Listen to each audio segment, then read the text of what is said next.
할렐루야. 기도학교 사모가 했던 기도학교라 제가 기도학교라는 말을 쓰기가 좀 그래서 기도특강이라는 말을 한번 만들어 봤어요. 그래서 기도특강. 할렐루야. 저는 특강으로만 아는 거예요. 원래 특강 강사가 더 잘해요. 아시죠? 특강할 때 아주 잘하는 사람을 초빙해서 특강을 해주잖아요. 그래서 사모 기도학교보다 또 기도 특강이 훨씬 더, 할렐루야, 더 이상 말은 안 할게요. 우리 사모가 듣고 있어요. 지난주에 하나님께서 은혜 주시고 또 우리 성도분들이 열심히 기도해 주셨어요. 전국적으로 많은 기도학교 팬들이 얼마나 많은 댓글을 달아주시고 또 기도해 주셔가지고 사모가 하나님의 은혜 속에 수술을 잘 받았습니다. 유방 쪽에 이 암이 있었고 또 림프종까지 전이가 돼 있었는데 그 림프에 있는 그것까지도 아주 깨끗하게 좀 많이 있었대요. 그 선생님이 하시는 말씀이 깨끗하게 수술을 잘 했다고 말씀을 들었어요. 수술해 주신 분이 또 마치 세계 그 유방암의 세계적인 권위자시고요. 중앙대 광명병원이 개원하면서 다른 병원에 아주 수입을 많이 올려주는 그런 명의인데 국내에서 명의로 유명하더라고요. 그분을 스카웃을 해와가지고 우리 사모를 수술하게끔 다 준비를 해 놓으셨더라고요. 그래서 수술 잘 끝났고요. 갑자기 이제 그 수혈도 받아야 된다고 그래서 수혈을 받아야 되나 그런 고민을 했는데 수혈 안 받고 수술을 했다고 그래요. 그것도 참 감사하고 피를 많이 흘려서인지 이제 머리가 좀 많이 아프다고 그러더라고요. 머리가 많이 두통이 심해가지고 힘들어하는 그런 모습들을 보는데 마음이 좀 짠해요. 밤에 자려고 하는데 밤에 잠이 안 오는 거예요. 하루 종일 이제 나도 밤낮으로 잠을 잘 못 잤기 때문에 잠이 좀 와야 되는데 잠이 안 와요. 그래서 또 광명중앙대학교 병원에 우리 교회 원목실이 있습니다. 놀랍죠? 지하 1층에 가면 이제 기도실이라고 지금 되어 있는데 우리 교회 이제 원목실이 또 지하 4층에 좀 넓게 만들어지고 우리가 이제 매주마다 가서 그곳에서 환우들을 상대로 예배도 드리고 그를 준비하고 있는 그런 단계인데 일어났어요. 그래서 기도실로 내려가서 문을 열고 이제 기도를 시작하는데 기도 이게 자꾸 미끄러지는 거예요. 기도가 안 돼요. 계속 기도를 해왔고 지금까지 20년 넘게 기도를 해왔기 때문에 이 기도에 대한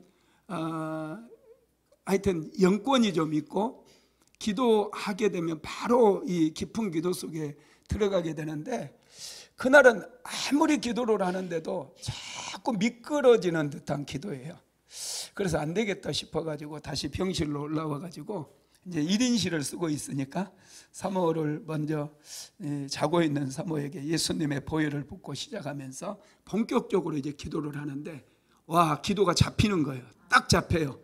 와 이게 이거였구나 하면서 이제 이 머리도 아프고 막 그러니까 계속해서 대적하면서 기도하는데 정말 어둠의 권세들이 좀 많이 역사를 하더라고요. 그래서 한 2시간 정도 집중해서 이렇게 사모를 축복하면서 기도하는데 사모는 깨지도 않고 깊이 잠드는 거예요. 그리고 아침이 되었을 때 두통이 사라졌대요. 어둠의 영들이 이렇게 이제 막 역사했던 권세들이 떠나가면서 이 두통이 딱 사라지고 아주 얼굴 표정이 너무 밝아진 거예요.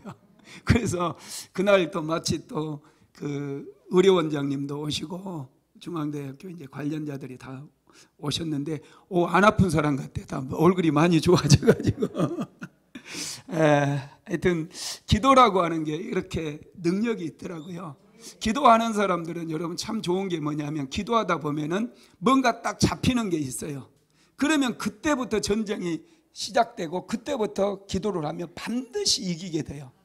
그래서 저와 여러분이 기도를 배워야 됩니다. 기도는 아무렇게 한다고 기도가 되는 게 아니에요. 기도는 배워야 돼요.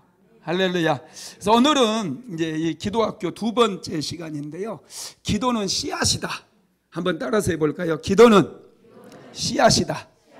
네, 기도는 씨앗이라고 하는 이런 제목으로 말씀을 나누겠는데, 이 기도할 때 여러분 계획을 세워야 돼요. 기도할 때 계획을 세우지 않으면 기도 못합니다. 반드시 기도에는 계획이 필요해요. 인생을 잘 살고 뭔가 성취를 이뤄내는 사람들 보면 항상 수첩이 따라다녀요. 뭔가 매일마다 계획을 세우고 수정하고 이것을 어떻게 할 것인가 전략도 세웁니다. 기도에 계획 세우고 전략을 세워야 돼요. 왜냐하면 기도는 영적인 일이에요. 기도는 뭐 호흡이다 이런 얘기도 하고, 지난주에 저는 기도는 사랑이다 이런 얘기도 했는데, 사실은 기도는 전쟁입니다.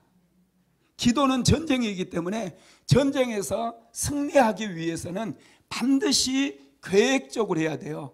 지금 우크라이나와 러시아 사이에 전쟁이 일어나는데 처음에는 우크라이나가 많이 밀렸어요. 왜냐하면 턱없이 군사력이 딸렸기 때문에, 전쟁 무기도 전쟁 병사의 수도 뭐 형편없이 우리나라와 중국이 싸우는 것처럼 여러분 그렇게 완전히 지금 이 형평성에서 떨어졌거든요. 그러다 보니까 러시아에서 어마어마한 포탄을 막 터뜨리고 미사일도 발사하고 그렇게 많은 탱크들을 밀고 내려오니까 힘이 없는 우크라이나가 쭉 밀렸잖아요. 그러다가 이 우크라이나 사람들이 이제 전쟁에 대해서 계획을 세우고 체계적으로 군대를 징집해가지고 병사들을 체계적으로 훈련을 시켰어요. 땅은 계속 빼앗기고 계속 밀리는 가운데서도 그 신병들을 바로 모집한 징집병들을 바로 투입하지 않고 계획적으로 훈련을 시키고 3달간 그 힘든 전쟁 속에서 30만 대군을 모집해가지고 철저하게 그들을 군사훈련을 시키고 무기를 다루는 법을 시키고 훈련을 시키기 시작했어요. 그래가지고 3개월 뒤에 이제 훈련된 병사들을 전쟁터에 내보내고, 미국에서 또 많은 전쟁 물자들을 공수해주고, 옆에 있는 폴란드라든지 그런 나라에서 전쟁 무기를 이렇게 가져다 주니까 이제 병사의 숫자적으로나 또 그런 어떤 전력에 비해서, 전력의 시작에 비해서 아주 우크라이나 전력이 좋아졌어요. 그리고 미국에서 이제 그 러시아의 그 군 장비 같은 거, 포탄 같은 거 쌓아놓은 창고 그런 좌표를 주니까 그대로 거기에 타격하고 전략적으로 이제 움직이기 시작하면서 우크라이나가 승기를 잡아가지고 하르키우도 탈환을 하고 계속해서 지금 밀고 들어가고 있어요. 그러니까 푸틴이 갑자기 뭐 지역 자기들이 점령한 땅 투표를 해가지고 당연히 뭐 100% 찬성하게 만들었죠. 그래가지고 그 땅이 자기들 땅이라고 편입을 시켜버리면서 핵무기를 터뜨리니 어쩌니 뭐 그런 이상한 얘기를 하고 있잖아요. 이 전쟁에서는 여러분 계획이 중요해요. 그런데 이 전쟁은 이미 우크라이나가 이긴 전쟁입니다. 왜냐하면 러시아는 힘으로 밀어붙이려고 했어요. 계획도 없고 전략이 완전히 부재합니다. 전략으로 싸우지 않으면 우리는 져요. 그래서 하나님께서도 우리에게 너희는 전략으로 싸우라 이렇게 말씀하셨거든요. 전략이 필요해요. 기도할 때도 철저하게 여러분 전략이 필요합니다.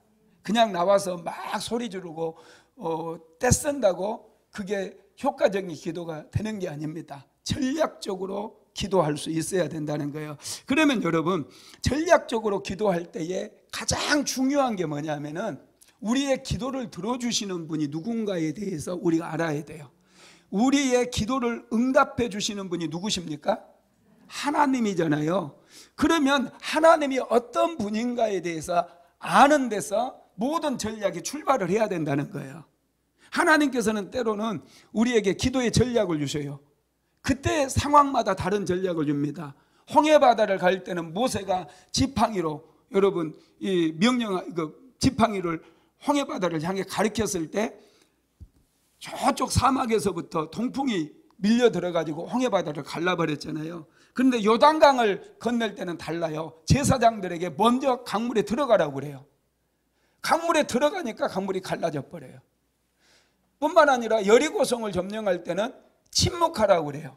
또 다윗이 블레셋 군대가 쳐들어와 가지고 블레셋 군대와 싸울 때는 하나님께서 내복해 가지고 적들을 치라고 전략을 주셔요. 여러분, 하나님께서는 그냥 우리가 힘으로 밀어붙이는 거 굉장히 싫어해요. 기도도 힘으로 밀어붙인다고 되는 게 아니에요. 예수 그리스도 이름으로 우리가 물론 기도하지만은 아주 전략적으로 기도할 때 승리할 수가 있다는 거죠. 그러면 이 전략적으로 기도함에 있어서 우리가 가장 중요하게 여겨야 되는 게 하나님은 어떤 분이냐는 거예요. 여러분, 하나님은 어떤 분이죠? 예, 가장 중요한 대답이에요. 좋으신 분. 여러분, 이 마음은 절대로 여러분 이것은 빼앗기지 마십시오. 하나님은 좋으신 분이에요. 이 하나님은 좋으신 분이라고 하는 전제하에서 우리가 기도를 해야 돼요. 하나님은 좋으신 분이기 때문에 내 기도에 응답해 주신다는 거. 하나님은 좋으신 분이기 때문에 나의 기도가 하나도 땅에 떨어지지 않게 해 주신다는 거. 아주 중요합니다. 그리고 하나님은 또 어떤 분이에요? 전능하신 분이잖아요. 전능이라고 하는 게 뭐죠? 능력의 하나님, 완전한 능력을 가지고 계시는 분이라는 거예요. 하나님은 능력이 굉장히 많으신 분이에요. 그래, 지혜로운 사람은 어떤 사람이냐? 내가 능력이 별로 없어, 내가 돈이 별로 없어, 내가 가진 기술도 별로 없어. 그러면은 다른 사람의 능력이나 다른 사람이 가진 그 능력을 끌어와 가지고 내 삶에 적용할 수 있는 이 사람이 지혜로운 사람이잖아요. 하나님께서는 모든 능력을 다 가지고 계시거든요. 그래서 하나님으로부터 이 모든 능력을 끌어와서 내 삶에 적용할 수 있는 그런 사람이 지혜로운 사람이에요. 그래서 하나님에 대해서 알아야 된다는 거예요. 하나님은 전능하신 하나님이라는 거예요. 이게 여러분 아주 중요합니다. 그 다음에 하나님은 어떤 분이셔요? 오늘 주일 1부, 2부 설교 때도 신실하신 분이다, 제가 그런 말씀 드렸잖아요. 하나님은 성실하신 분이에요. 그리고 하나님은 전지하신 분. 전지한다는 얘기는 무슨 말입니까? 모든 것을 안다는 거예요. 전지, 완전하게 알지자거든요, 한자로. 완전하게 모든 것을 다 아시는 분이라는 이런 하나님에 대한 이해가 필요하다는 거예요. 그리고 하나님은 또 무소부재하신 하나님, 안 계신 곳이 없다는 거예요. 내가 어디서 기도하든지 간에 하나님께서 그 기도를 다 듣고 계시고, 내가 어디에서 하나님을 부르시든 간에 하나님께서 얼마든지 역사하실 수 있다라는 그런 하나님에 대한 인식이 필요해요.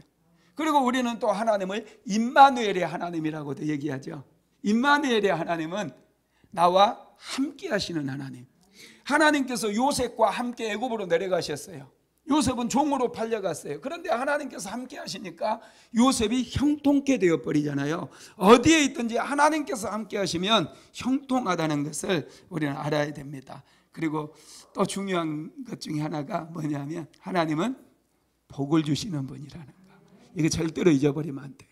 아브라함에게 복을 주셨던 하나님, 이삭에게 복을 주셨던 하나님, 야곱에게 복을 주셨던 하나님, 그리고 우리를 축복해 주시기 위해서 예수 그리스도를 이 땅에 보내주셨던 하나님, 이 복을 주시는 하나님에 대한 이런 인식이 아주 중요하다는 거예요. 그래야지 우리 기도가 힘 있는 기도가 되고, 이 지식에 바탕을 두고 우리가 하나님의 이름을 부를 때에 믿음이 실리게 돼요. 제가 항상 기도할 때마다, 기도에 대한 말씀을 전할 때마다 이 기도하다 보면 어느 순간에 믿음이 실릴 때가 있다, 그런 얘기를 자주 하잖아요. 믿음이 딱 실려져 가지고 기도가 시작되면요, 반드시 기도가 응답되는 역사가 일어나요. 그런데 아무리 기도해도 믿음이 실리지 않을 때는 빙글빙글 돌아요. 자꾸 미끄러지는 것 같아. 아무리 기도를 해도 미끄러지는 그런 느낌을 받을 때 아주 기분이 별로 안 좋아요. 어둠의 영들은 우리가 기도하는 것을 굉장히 싫어하거든요. 왜 기도하는 걸 싫어할까요? 기도를 통해서 너무나 많은 것을 얻거든요. 축복도 받아요. 하나님과 친밀해져요. 능력도 받아요. 영적인 세계를 더 깊이 알게 돼요. 영적인 유산이 뭐 엄청나게 많아지는 거예요. 그러니까 어둠의 영들은 우리가 기도하는 거 너무너무 싫어해요. 그래서 기도할 때마다 자꾸 기도가 힘들고 기도할 때마다 막 낙심이 찾아올 때도 있고 그렇습니다. 예, 제가 해본 것 중에 가장 습관이 안 되는 게 기도였다, 그런 말씀 드리잖아요. 책도요 한 달만 보잖아요. 한 달 정도만 시간 날 때마다 막 책을 열심히 읽다 보면은 이 습관이 돼가지고요 책 안 읽으면 이상해요. 그래서 제가 책을 볼 때는 항상 우리 내 침대맡에도 책이 있고요, 내 차에도 책이 한 2권 정도 있고요, 사무실에는 뭐 엄청 쌓여 있잖아요. 막 이 책 저 책 다 봐요, 다 봐. 그냥 손 닿는 데마다 소파에도 사무실에도 소파 위에도 책을 올려놔요. 손 딱 닿으면은 그 책 바로 좀 읽거든요. 조금 쉬는 시간에도 한 줄이라도 좀 읽자, 이렇게 습관이 되니까 항상 이렇게 책을 보게 되는데, 기도는 정말 힘들더라고요. 3년을 기도했는데도 습관이 잘 안 돼가지고 억지로 오늘 기도하면 하나님께서 반드시 은혜를 주실 거야, 스스로를 달래가면서 또 기도의 자리에 가서 하나님 앞에 기도하고 그랬어요. 이 기도는 정말로 습관이 잘 안 됩니다. 그렇지만은 매일마다 이 기도하기 위해서 전쟁을 해야 되고 싸우는 가운데서도 보람이 있어요. 아, 오늘 했네. 그리고 정말 기도하기 싫을 때는 그래 오늘만 하자, 오늘만 하자. 그래가지고 오늘 딱 가서 기도하는 거예요. 그리고 내일 또 되면 그래 또 내일이 또 오늘이잖아요. 그래 오늘만 하자. 이렇게 계속해서 반복하면서 나를 달래고 내 자신을 계속 달래면서 기도의 자리에 앉았거든요. 그러다 보니까 이제 습관이 되더라고요. 안 되는 건 아니에요. 습관이 됐는데 고민하지 않고 지금은 기도해요. 그리고 자다가도 갑자기 빨리 뭔가 깨어났다 그러면 다시 잠 안 잡니다. 왜냐하면 이건 하나님께서 나에게 기도하라고 하는 사인이다. 그래서 일어나서 기도해요. 기도하다 보면 또 기도줄이 딱 잡히고 그러면 이제 뭔가 기도 1시간쯤 하다 보면 이게 딱 느낌이 와요. 아, 됐다. 그럼 다시 자고. 기도를 이렇게 할 때 이런 것들이 아주 중요합니다. 그래서 습관적으로 이렇게 기도를 할 정도까지 가면 좋고요.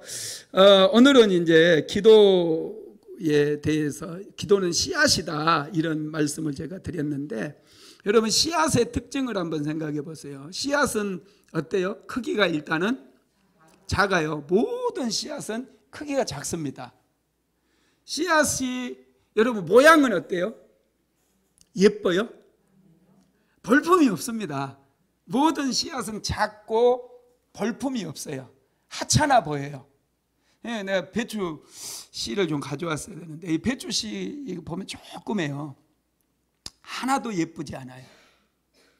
뭐 모든 씨앗이 다 그렇습니다. 하나도 예쁘지 않아요. 볼품이 없어요. 기도가 그렇습니다. 기도해서 은혜를 받고 기도의 맛을 아는 사람들은 이 기도가 심어지면은 싹이 나거든요. 여러분 이 해바라기 씨도 정말 볼품이 없잖아요. 꽃씨 같은 것도 정말 볼품이 없는데 이게 심어져 가지고 싹이 나면은 이렇게 예쁜 꽃을 피워요. 꽃 예쁘잖아요. 꽃 안 좋아하는 사람 있으세요? 꽃 안 좋아하는 사람들은 마음이 좀 문제 있습니다. 저는 꽃을 무척 좋아하는데 이 꽃을 보고 있으면요 참 신비하거든요. 요즘 가을에 이제 또 많은 꽃이 피잖아요. 우리 농장에도 내가 꽃을 좀 많이 심고 있어요. 많이 심고 있는데 꽃을 보고 있으면 참 좋아요. 이것들은 근심도 없어요. 이 색깔을 한번 보세요. 어디 흠이 하나 있는가? 근심 걱정이 없습니다. 이 꽃들은 정말 예쁘게 피어요. 그런데 씨앗들을 보면은 하나도 예쁘지도 않고 볼품도 없고 뭐 그걸 또 먹어도 맛도 없어요. 배추씨 먹어보세요. 하나도 맛이 없어요. 쓰기만 해요. 그런데 이 씨앗이 심겨지면은 정말 신비합니다. 이 씨앗은 여러분 심겨지기 전까지는 싹이 나오지를 않아요. 반드시 심겨져야 되는데, 심겨지면 싹이 올라오고 놀라운 변화가 돼요. 큰 나무가 되기도 하고 또 풍성한 열매를 맺기도 하고 아름다운 꽃을 피우기도 한다라는 거예요. 기도가 그렇습니다. 기도가 힘들어요. 그래서 잘 안 해요. 성도들이 기도는 여러분, 제가 기도의 모델로 삼은 사람이 누구였냐면 다니엘입니다. 다니엘은 매일마다 기도를 하더라고요. 하나님 앞에 뜻을 정하고 포로로 끌려갔는데, 다니엘이 포로로 끌려갔잖아요. 얼마나 막막하고 답답했겠어요. 자기 인생 끝난 거 아닙니까? 포로로 끌려간 사람은 종밖에 안 되거든요. 거기서 무슨 꿈을 꿀 수 있으며 무슨 장사를 할 수 있으며 학문을 한들 얼마나 높은 곳까지 올라갈 수 있으며 낙심이 와가지고 아무것도 할 수 없을 것 같아요. 제가 생각해 보면은. 그런데 그런 상황 속에서 다니엘이 뜻을 세웁니다. 하나님 앞에 내가 기도해야 되겠다. 사실은 다니엘도 하나님 쳐다보기 싫었을 수 있어요. 왜냐하면 나라를 망하게 만들었잖아요. 자기를 지금 포로로 끌려오게 만드신 분이 하나님이시거든요. 예레미야서를 보세요. 예레미야가 어떻게 예언을 합니까? 하나님께서 이 유다를 망하게 하겠다고 그랬어요. 그래서 아수르도 보냈고 바벨론도 보내가지고 이제는 너희들은 바벨론에 항복하라고 그래요. 예레미야서를 자세히 묵상해 보세요. 하나님께서 이스라엘 백성들을 망하게 하셨어요.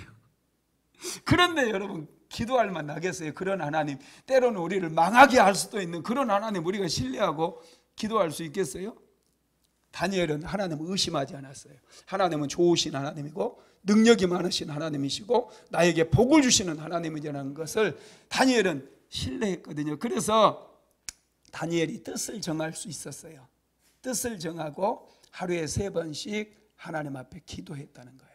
저도 마찬가지 다니엘처럼 뜻을 정하고 아침과 저녁에 또 처음에는 점심때까지 다니엘처럼 3번씩 수년 동안, 요즘은 이제 2번만 합니다.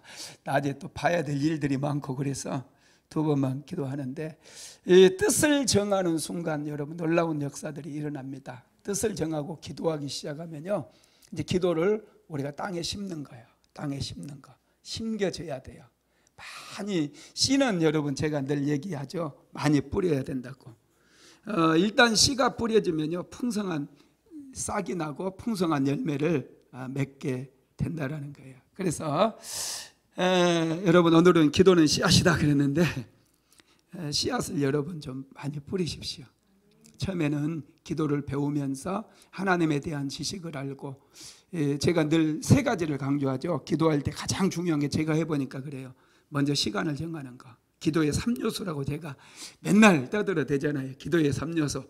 기도의 시간을 정하십시오. 2번째, 장소를 정하십시오. 기도 수첩 가지고 다니면서 기도 수첩에 그날이 있었던 것들, 나의 필요한 것들, 자녀들의 필요, 남편의 필요, 또 누구에게 들은 중보기도 요청받은 것들 다 적으세요. 그리고 처음에는 그걸 읽어드리세요. 하나님, 이런 기도 누가 저에게 부탁했는데 이 기도 들어주세요 하고, 나의 필요가 하나님 이게 필요합니다.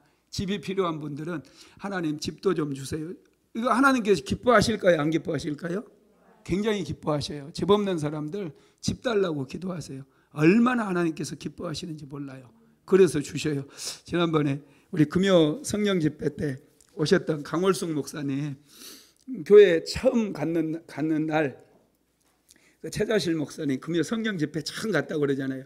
이분이 LG의 쌍둥이 빌딩에서 근무하는데 그 밑으로 빨간 가방 든 사람들이 전부 교회로 가길래, 여의도 순복음교회 가길래 도대체 뭐가 있길래 저 사람들은 저렇게 가는가 생각하다가 자기도 한번 가봤대요. 누가 전도해서 간 게 아니라 여기는 뭔가 틀림없이 뭔가 있을 거다 하고 그냥 그 사람들 틈에 이제 한번 간 거예요. 그날이 이제 금요 철야 예배가 있는 날인데, 그때 마치 최자실 목사님께서 설교하셔가지고 뒷자리에 앉아 있는데, 누구든지 축복 받으려면 목사님이 하라는 대로 해라 그렇게 얘기를 하셨대요. 근데 그 목사님께서 이제 설교하시면서, 최자실 목사님께서 하시면서 설교하시면서 목사님이 하라는 대로 하면은 3년 안에 집 산다 그래가지고 이분이 그대로 했다는 거예요. 그래서 정말로 3년 만에 그 아파트 방 2칸짜리 샀다 그런 말씀을 하시는데, 여러분 꼭 그렇게 따라 하지 않아도요, 정말로 우리가 기도 제목을 하나님께 올려드리고 기도하는 거, 뭐라도 하나님께 부탁하고 달라고 요청할 때 하나님께서 싫어하시는 것이 아니라 기뻐하신다니까요. 여러분 삶에 뭔가 힘든 일이 찾아오고 고난이 찾아왔다고 한다면은 그것은 여러분 기회예요. 어떤 기회냐면 하나님을 만날 수 있는 기회예요. 이걸 항상 기억하십시오. 지금 삶에 문제가 있어요. 큰 문제든 작은 문제든 어려움을 직면했어요. 어려움에 직면했어. 그러면 그 어려움을 왜 하나님께서 주셨느냐 하면 그 어려움을 통해서 내가 나로 하여금 기도하게 만들고 기도를 통해서 하나님을 만날 수 있도록 길을 열어주시기 위해서 그런 고난이 찾아온 거라는 거예요. 여러분 기도하십시오. 기도에 집중 한번 해보세요. 신기하게 기도하다 보면은 막 역사가 일어나요. 기도가 때로는 안 돼가지고 낙심할 수 있는데 절대 낙심하지 마세요. 하나님은 신실하신 분이에요.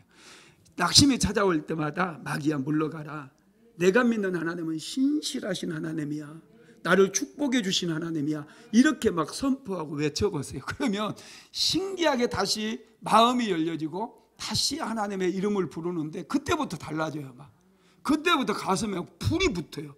가슴이 막 뜨거워지면서 불이 붙기 시작하면 막 기도가 커지고 목소리가 커지고 막 주여 막 부르고, 야 이거 경험해 봐야 알아요. 내가 아무리 설명해도 잘 모릅니다. 할렐루야. 그래서 기도 응답을 받기 위해서 기도를 또 전략적으로 하기 위해서 정말 중요한 게 하나님을 아는 지식입니다. 하나님에 대한 잘못된 지식은 우리를 파멸로 인도해요. 가나안 땅을 정탐했던 10명의 정탐꾼들은 하나님에 대한 잘못된 지식을 가지고 있었어요. 그래서 그들은 하나님께서 자기들을 미워하신다고 생각합니다. 하나님께서 우리를 미워해서 이렇게 척박한 땅으로 우리를 보냈다라고 생각을 하죠. 그래서 하나님을 원망하는 거예요.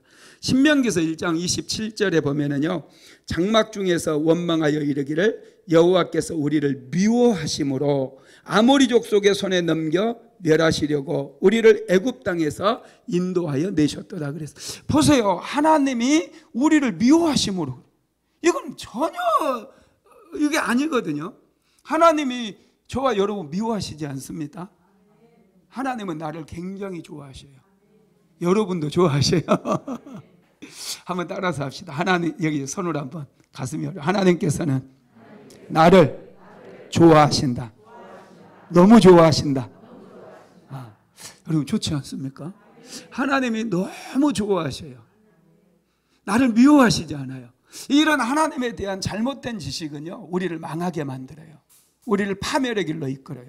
그래서 우리가 이 하나님에 대한 분명한 바른 지식이 필요한데, 이 바른 지식이 바른 언어를 얘기하게 만들어요. 여호수아와 갈렙은요, 하나님은 전능하신 하나님이라고 고백해요. 하나님은 우리와 함께 하신다고 고백해요. 우리를 도와주시는 분이라고 고백한다는 거예요. 민수기서 14장 8절에서 9절 한번 같이 읽어볼까요?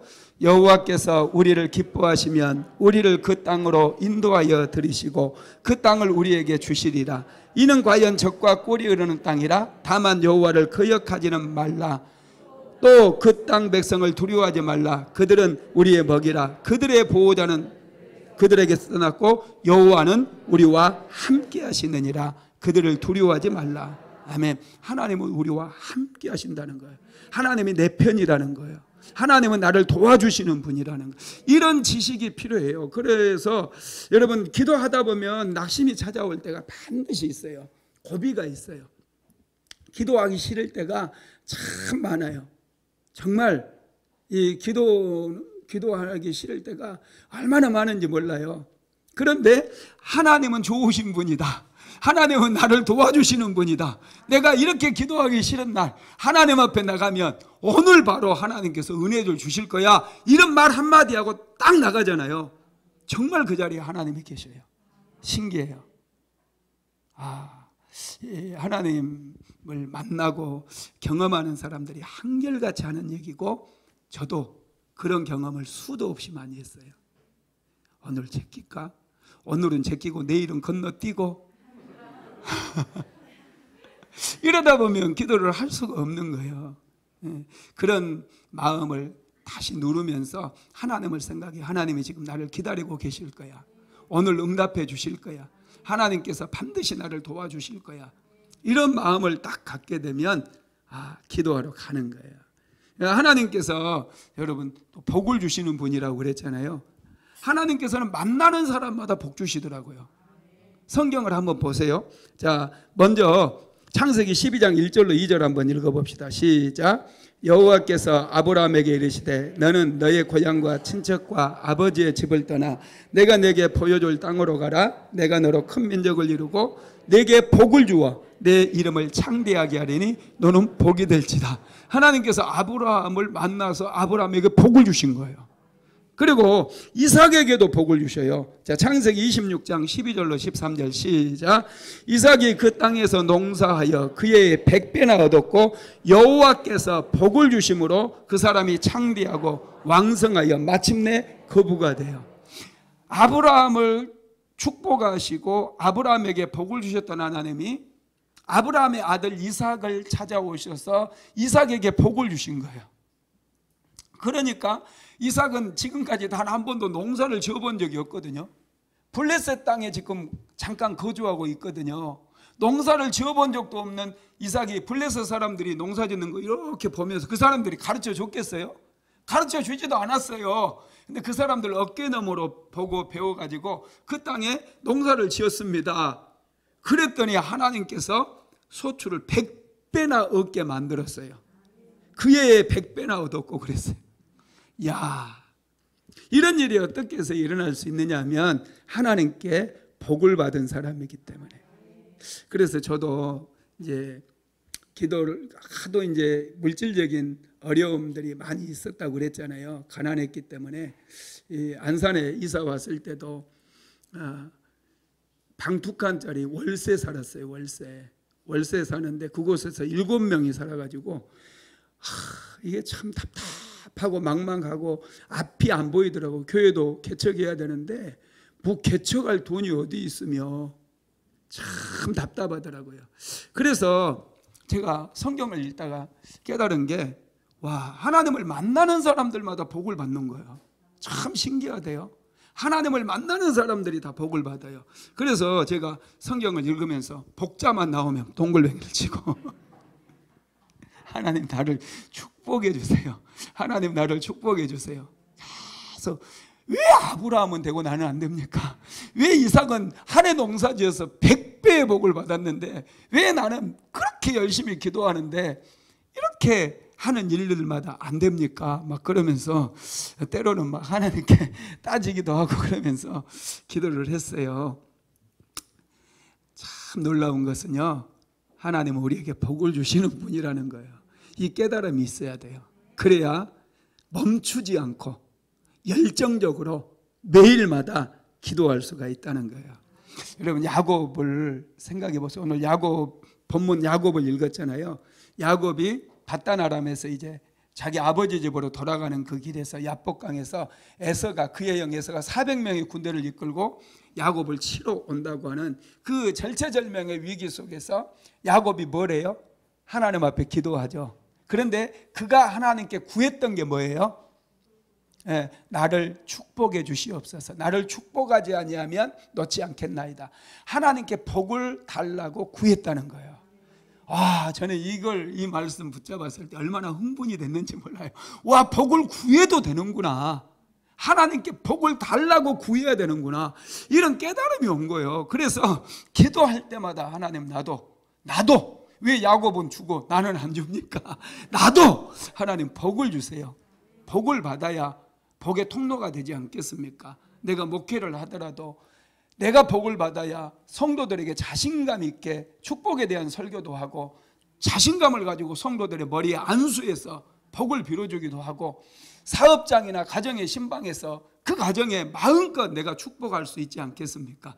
복도 받지 못한 목사가 그네 당신이나 잘하셔 이렇게 성도들 얘기하면 어떡해? 깨갱 하고 꼬리 내리고 아이고 글쎄 말입니다. 참 낯이 안 설 것 같잖아요. 그래서 제가 하나님께 우리 하나님은 그런 분이 아니니까 하나님은 나를 사랑하시고 나를 좋아하시고 또 나를 주의 종으로 부르신 하나님 아닙니까? 나를 부르셨기 때문에 나를 책임져 줘야 되지 않겠어요? 그래서 내가 하나님 나 책임지세요. 하나님 나에게 복을 주시지 않으면 내가 누구에게 목회를 할 겁니까?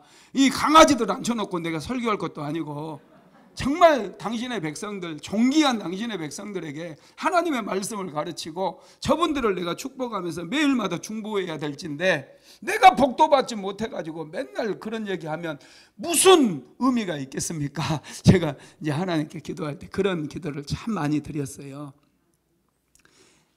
제가 드리고 싶은 말씀은 복은 자꾸 구하라는 거예요. 복을 받아야 돼요.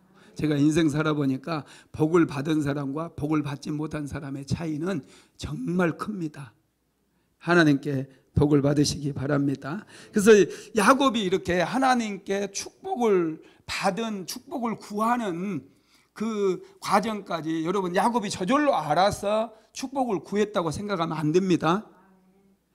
야곱이 어떻게 해서 그런 야곱은 이렇게 하나님께 에서가 지금 자기를 치기 위해서 오는 그런 절체절명의 위기 속에서 나를 축복해 달라고 그런 기도를 할 수 있었을까?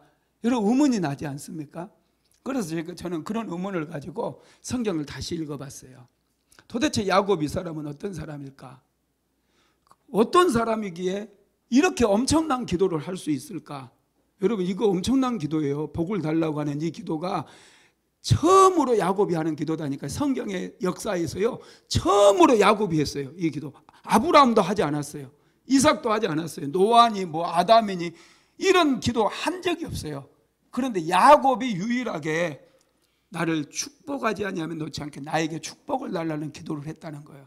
그래서 제가 야곱의 그 어린 시절부터 한번 더 배경을 살펴보고 연대도 한번 계산을 해봤어요. 그랬더니 야곱이 어린 시절에 아브라함이 살아 있었을까요? 안 살아 있었을까요? 살아 있었어요. 야곱이 이 연대를 계산해 보니까 야곱이 상당히 성장했을 때까지 아브라함이 살아 있더라고요. 그 나이가 175세에 아브라함이 죽었잖아요. 그렇기 때문에 그래서 아브라함이 하나님 앞에 예배드리고 하나님 앞에 복을 받고 기도했던 것을 야곱이 보았을까요? 안 보았을까요? 보았어요. 그리고 그의 아버지 이삭이 블레셋 땅에 내려가 가지고 농사를 지었을 때 그의 100배나 복을 받은 그 모습을 야곱이 보았을까요? 안 보았을까요? 보았다는 거예요. 그런 하나님으로부터 구하고 하나님께 기도했더니 어느 날 하나님께서 블레셋에 이 땅에 머물러라 하나님께서 이삭에게 말씀하시면서 내가 너를 축복해 주겠다 그랬잖아요. 그래서 이삭이 그곳에서 농사를 지어서 100배나 거뒀잖아요. 그렇다고 한다면 가족들에게 그 얘기 했을까요? 안 했을까요? 했을 거다는 거예요. 야곱은 그래서 하나님은 우리 인생 속에 복을 주시는 분이라는 사실을 깊이 이 마음속에 새기고 있었다는 거예요. 그래서 절체절명의 위기 속에서 야곱이 하나님 앞에 기도할 때 하나님 나를 축복해 주세요. 이런 기도가 나왔어요. 우리 같으면 아이고 에서의 군대가 오다가 그냥 깊은 수렁에 빠져가지고 저들이 다 망하게 하시고 아니면 산적이라도 만나게 해주시고 이렇게 어떻게 에서의 군대가 망하게 그렇게 기도하지 않겠습니까? 그런데 야곱은 그 하나님을 알았어요. 하나님께서는 복을 주시는 분이고 하나님께 복을 받으면은 모든 문제가 다 해결된다는 사실을 야곱은 알았어요. 그래서 야곱은 축복을 구한 거예요. 그리고 참 더 놀라운 것은 야곱의 축복이 누구에게로 흘러가죠? 요셉에게 흘러가잖아요. 요셉에게 하나님께서 요셉과 함께 하셔요. 요셉이 애굽의 종으로 팔려갔어요. 그런데 하나님께서 요셉과 함께 하심으로 인해서 요셉이 하나님 앞에 복을 받습니다. 창세기 39장 5절 한번 읽어볼까요? 시작. 그가 요셉에게 자기 집과 그의 모든 소유물을 주관하게 한 때부터 여호와께서 요셉을 위하여 그 애굽 사람의 집에 복을 내리심으로 여호와의 복이 그 집과 밭에 있는 모든 소유에 미친지라. 참 놀랍죠. 야곱이 복을 받는 거, 그걸 아마 또 요셉이 본 것 같아요.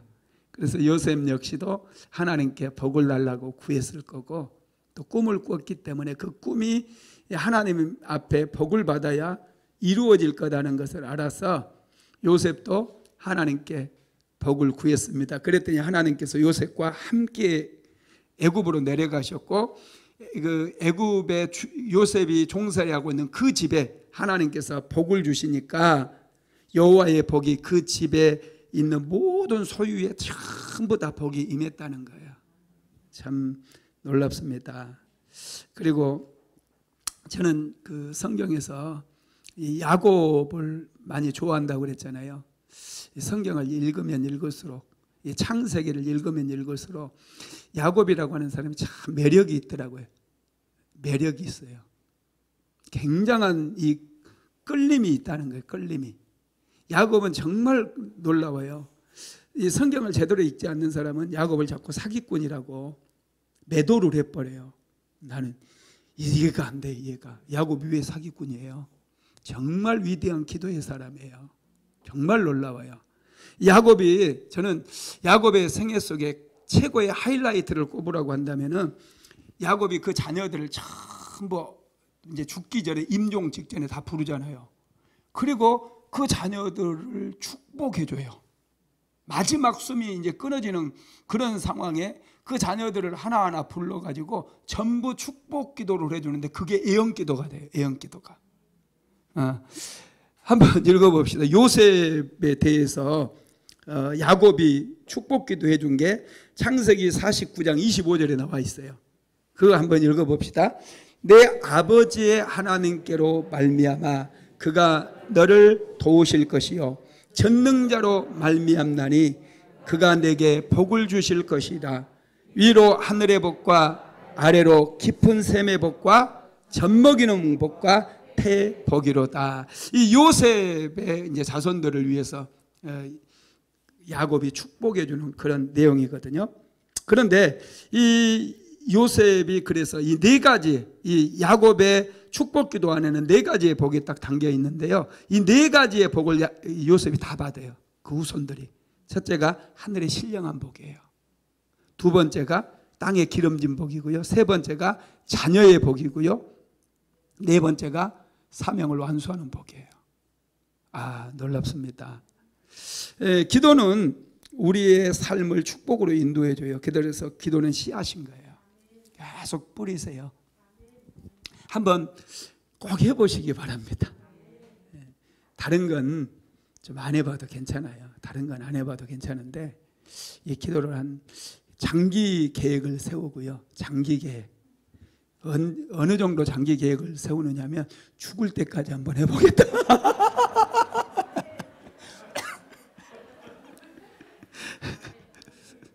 우리는 뭐든지 빨리 끝내버리려고 그러잖아요. 빨리 끝내버리겠다. 이런 생각을 가지고 있는데 여러분 기도만큼은 그렇게 하면 안 되더라고요. 저도 죽을 때까지 한번 해보려고 그래요. 내 생애 마지막 죽을 때 우리 자녀들 전부 불러놓고 야곱이 흉내를 한번 내보려고 그럽니다. 우리 손주들까지 다 불러놓고 멋있잖아요. 저는 야곱을 막 따라오고 싶은 거예요. 너무 야곱을 이제 흠모하다 보니까 너무 이 영적인 깊이가 있고 인생의 고난도 다 경험했잖아요. 정말 이 희로애락을 다 경험하고 그 야곱은 정말 애굽에 내려가기 싫어했잖아요. 아브라함도 조금만 기근이 찾아오니까 애굽으로 얼른 내려갔어요. 이삭도 기근이 또 찾아오니까 얼른 내려가요. 그래서 부엘세바에서 이 하나님께서 블레셋 사람 땅에 딱 멈추게 만들었거든요. 그런데 야곱은 기근이 찾아왔잖아요. 7년 기근. 어마무시한 기근이 찾아왔는데 애들을 시켜가지고 애굽에 가면 양식이 있다고 하더라. 고기 좀 사와라. 애들 보내요. 왜냐? 이 약속의 땅을 떠나기 싫은 거예요. 하나님께 주신, 하나님을 신뢰했거든요. 그 땅을 너무너무 사랑했어요. 하나님이 주신 것을 굉장히 소중히 여겼고 너무너무 사랑한 거예요. 그래서 안 떠나려고 그래요.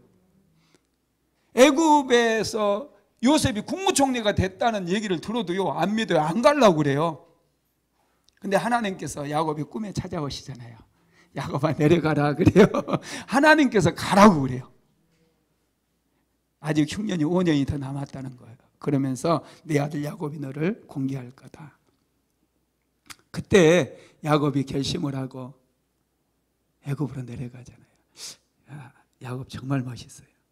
자기 특별히 창세기 49장 그 부분에서 자녀들 손주들 다 불러놓고 축복하면서 자기 인생의 마무리를 짓는 그런 모습이 정말 놀랍습니다. 여러분, 기도는 우리의 삶을 축복으로 연결해줘요. 이런 믿음이 있게 되기를 바랍니다.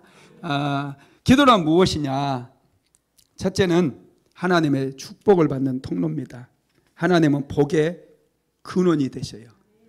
하나님께서 모든 복은 하나님으로부터 흘러나옵니다. 하나님 안에 복이 있어요. 그래서 우리가 하나님과 연결이 돼야 돼요.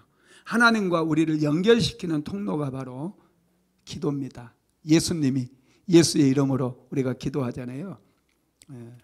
우리가 기도하게 되면은 하나님과 연결이 되어집니다. 축복에 대한 하나님의 약속은 반드시 기도를 통해서 이루어진다는 것을 우리가 알 수 있는데, 에스겔서 36장 한번 읽어봅시다. 에스겔서 36장 36절에서 37절 시작. 너희 사방에 남은 이방 사람이 나 여호와가 무너진 것을 건축하며 황폐한 자리에 심은 줄을 알리라. 나 여호와가 말하였으니 이루리라. 주 여호와께서 이같이 말씀하셨느니라. 그래도 이스라엘 족속이 이같이 자기들에게 이루어 주기를 내게 구하여야 할지니라. 아멘. 하나님께서 무너진 곳을 다 일으켜 주시고 황폐케 되었던 것을 다시금 세워 주시겠다, 이런 말씀도 주셨고 이런 약속을 주셨다는 거예요. 그런데 이 뒷부분에 보면 뭐예요? 이스라엘 족속이 이같이 자기들에게 이루어 주기를 내게 구하여야 할지니라. 구해야 준다는 거예요. 만약에 이스라엘 백성들이 이제 약속만 받아가지고 뭐 언젠가 하나님께서 주시겠지, 뭐 안 주시면 말고 이렇게 지내버리면 안 된다는 거예요. 축복의 약속이 있다 할지라도 우리가 반드시 기도해야 된다는 거예요. 이게 아주 중요해요.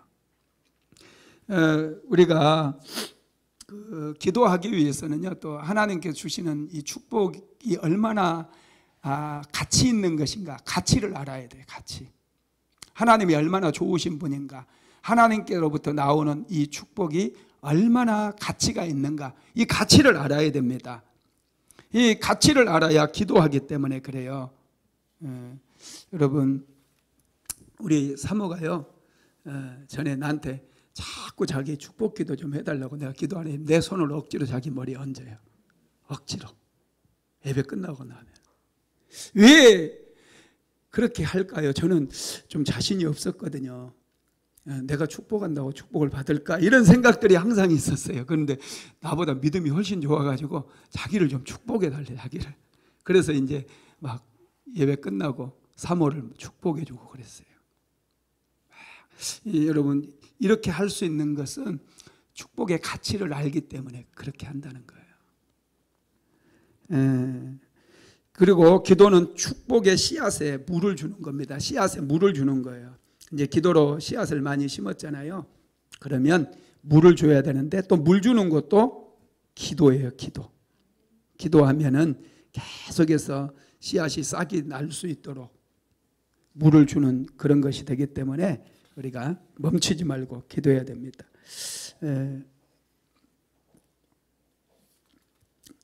야곱이 그러면 하나님 앞에 구해서 나를 축복해 달라고 구해서 야곱이 하나님께 복을 받았을 때 어떤 변화가 일어났느냐? 첫째가 새 이름을 받았어요. 새 이름. 창세기 32장 28절 한번 읽어봅시다. 그가 이르되 내 이름을 다시는 야곱이라 부를 것이 아니요 이스라엘이라 부를 것이니 이는 내가 하나님과 및 사람들과 겨루어 이겼음이니라. 이스라엘로 이름을 바꿔줬어요. 이게 뭐냐면 운명을 바꿔준 거예요. 운명을. 사람마다 태어날 때 뭐 운명을 가지고 태어난다 그랬잖아요. 그런데 우리는 죄인이기 때문에 지옥 갈 운명을 가지고 태어났어요. 축복은 고사하고. 그런데 야곱이 하나님 앞에 기도했을 때 이름을 바꿔줘 버렸는데 그 이름이 운명을 바꿨다는 거예요. 신분이 변화된 거예요. 이스라엘 야곱이라고 하는 이름 뜻은 늘 들어서 알겠죠. 이 강교함, 사기꾼 그런 뜻인데 이스라엘은 하나님 왕자, 하나님 나라의 왕자, 하나님이 다스리신다 이런 뜻입니다. 야곱의 신분이 변화되고 운명이 변화되었다는 것. 그런데 두 번째는 문제가 해결돼 버려요. 에서의 군대가 야곱을 인도하는 앞길을 인도해 주는 가이드가 돼 버립니다. 야곱을 지켜주는 경호원이 되었다고도 할 수가 있겠죠.